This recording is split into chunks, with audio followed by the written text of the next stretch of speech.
Diversity বা বৈচিত্র্য। আমি ইস্টবেঙ্গলের একটা বিষয় নিয়ে একটা আলোচনা করব। ইস্টবেঙ্গলের কোচ সংক্রান্ত একটা বিষয় নিয়ে, একটা ডাইভার্সিটি বিষয় নিয়ে একটা আলোচনা করব। তার কারণ আজকে একটু আগেই দেখলাম আমার চ্যাট ফর্মে একজন ইস্টবেঙ্গলের ফ্যান লিখেছে যে রিচার্ড চেলিসকেও কোচ অস্কার পছন্দ করে না, তো একটু সমস্যা আছে। তো এই নিয়ে গতকাল অনেক আলোচনা হয়েছে। তো একটা বিষয় যে একটা ডাইভার্সিটি বিষয়, সেই বিষয় নিয়ে কিন্তু আমি দেখেছি গোটা বিশ্বজুড়ে কিন্তু মানুষের মধ্যে একটা অজ্ঞতা আছে। আমি চেষ্টা করব এই অজ্ঞতাটা কীভাবে প্রযোজ্য ইস্টবেঙ্গলের ক্ষেত্রে, ইস্টবেঙ্গলের কোচের ক্ষেত্রে, ইস্টবেঙ্গলের প্রাক্তন খেলোয়াড়দের ক্ষেত্রে, সমর্থকদের মধ্যে ভীষণভাবে এটা প্রযোজ্য। তো সবার আগে আমি বলি যে আমি যেই অডিও যে নোটগুলো তৈরি করি সেগুলো কিন্তু আমি সবার জন্য তৈরি করি না। রিসেন্টলি একটা পুরনো একটা ইন্টারভিউ দেখছিলাম সত্যজিৎ রায়। তো সত্যজিৎ রায় বলেছে যে উনি যে সিনেমা বানিয়েছে সেই সিনেমাটা অবশ্যই দর্শকের জন্য। তিনি এই মত পোষণ করেন না যে সিনেমাটা আমি শুধু আমার জন্য বানিয়েছি। বলেছি তার কারণ হচ্ছে একটা গল্পের বা একটা কবিতার যেমন একটা অস্তিত্ব আছে পাঠক ছাড়াও। কবি নিজের জন্য অনেক সময় একটা কবিতা লেখেন বা একটা পেন্টার নিজের জন্য একটা ছবি আঁকেন, কিন্তু একটা সিনেমার কোনো অস্তিত্ব নেই যদি না সেটা দর্শক দেখেন। কিন্তু সত্যিটা এটাও বলেছেন যে সমস্ত সিনেমা কিন্তু সমস্ত শ্রেণীর দর্শকের জন্য নয়। তো তেমনই তারও অনেক দিন আগে একবার শরৎচন্দ্রকে জিজ্ঞেস করা হয়েছিল যে আপনি বোধহয় রবীন্দ্রনাথের থেকে শ্রেষ্ঠ লেখক, কেননা আপনার লেখা কিন্তু লেখার যে পাঠকরা অনেক বেশি আপন করে নেয়, অনেক বেশি পাঠক সংখ্যা রয়েছে আপনার রবীন্দ্রনাথের থেকে। তো তখন শরৎচন্দ্র বলেছিলেন আমি লিখি সাধারণ সমর্থকের জন্য, আর উনি রবীন্দ্রনাথ লেখেন আমাদের মতো লেখকদের জন্য। তা আমি এই তুলনাগুলো দিচ্ছি, মানে এই নয় যে আমি সত্যজিৎ রায় বা আমি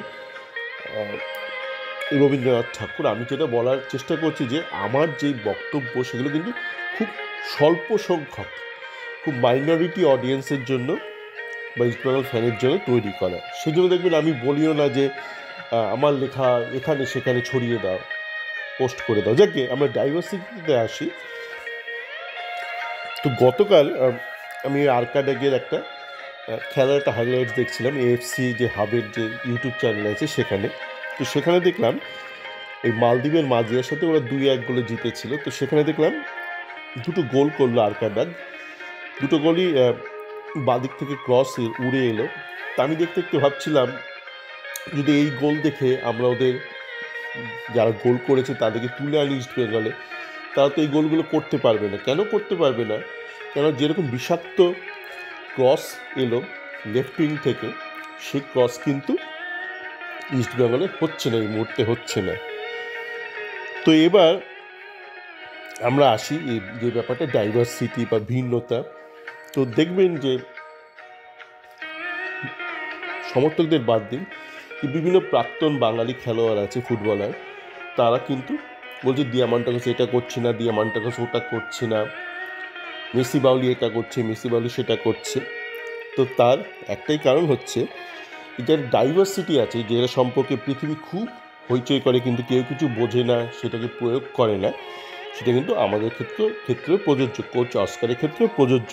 কোচ অস্কার একটা বদ্ধমূল ধারণা নিয়ে চলেন যে পৃথিবীর সমস্ত খেলোয়াড় ওনার মত অনুযায়ী খেলতে পারবে, কিন্তু ব্যাপারটা তাই নয়। এবার দেখুন দিয়ামান্টাকস একটা ঘরানা থেকে উঠে এসছে, মেসি বাউলি আর একটা ঘরানা থেকে উঠে এসছে। কে ভালো মন্দ আমি সেখানে যাচ্ছি না, আমি একটু বোঝানোর চেষ্টা করছি যে এদের মধ্যে একটা ভিন্নতা আছে, একটা ডিফারেন্স আছে।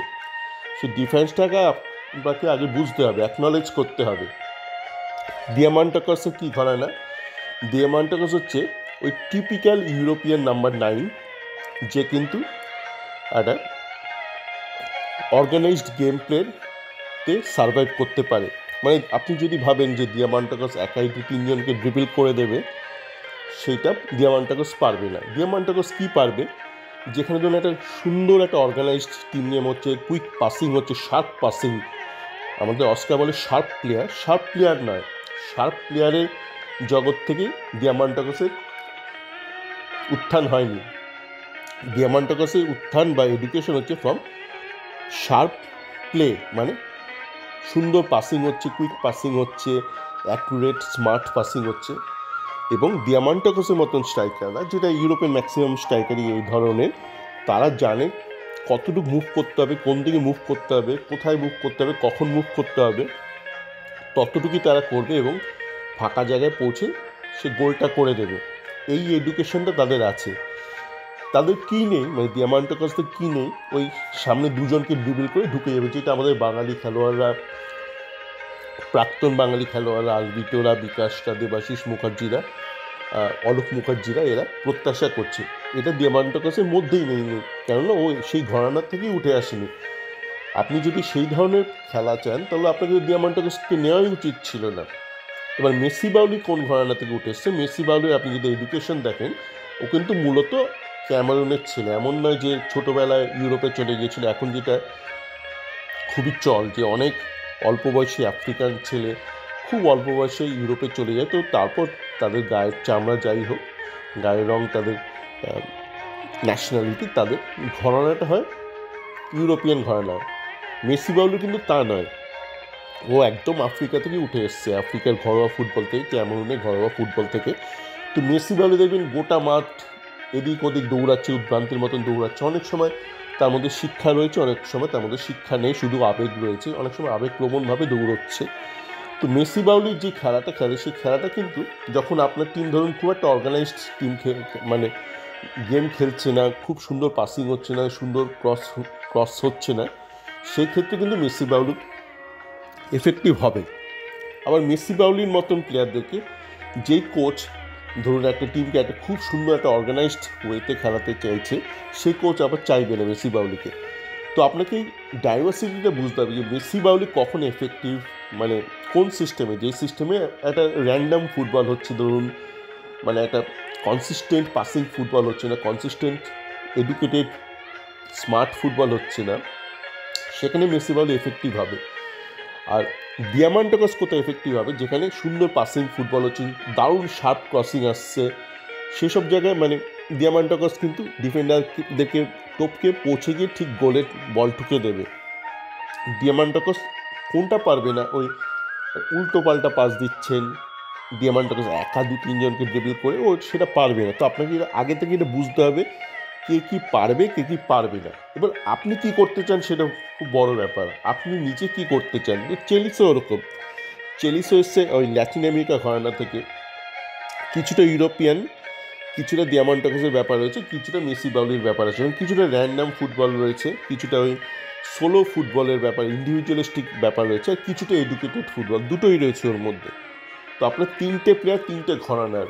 তো আপনাকে বুঝতে হবে, আপনি যদি তিনজনকে নিয়ে চলতে চান যে এইটা পারে, এইটা পারে না, ওটা পারে, ওটা পারে না, সে সেটা পারে, সেটা পারে না, সেই অনুযায়ী আপনাকে কিন্তু ভাবতে হবে। যেমন সত্যজিৎ রায়কে জিজ্ঞেস করছিল একটা ইন্টারভিউতে যে আপনি কোন মেথডে ডাইরেকশন দেন, বলছে কোনো ফিক্সড মেথড নেই, আমাকে ফ্লেক্সিবল হতে হয়েছে, বিভিন্ন অ্যাক্টরের বিভিন্ন স্ট্রেংথ আছে, উইকনেস আছে, সেই অনুযায়ী আমার স্ক্রিপ্ট অনুযায়ী আমাকে করতে হচ্ছে। তো তার বিভিন্ন মডেল বা মেথডোলজি আছে।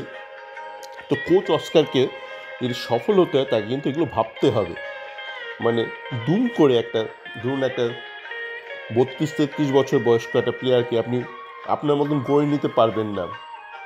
সেই আগেকার দিনে হিন্দি সিনেমা হতো না, যে নায়িকা খুব এডুকেটেড, সুন্দরী, নাচ গান জানে, নায়ক একটা লোফার ছেলে, তাকে নায়িকা গোটা প্রেম মানে সিনেমা জুড়ে তাকে চাইছে প্রেম দিয়ে তাকে পরিবর্তন করা। তো সেটা সম্ভব নয়, কিন্তু এইটা অস্কারকে বুঝতে হবে। তো এই ব্যাপারগুলো যত তাড়াতাড়ি সম্ভব সকলে বুঝবেন, ততই কিন্তু মঙ্গল, সবারই মঙ্গল। সকলে ভালো থাকবেন।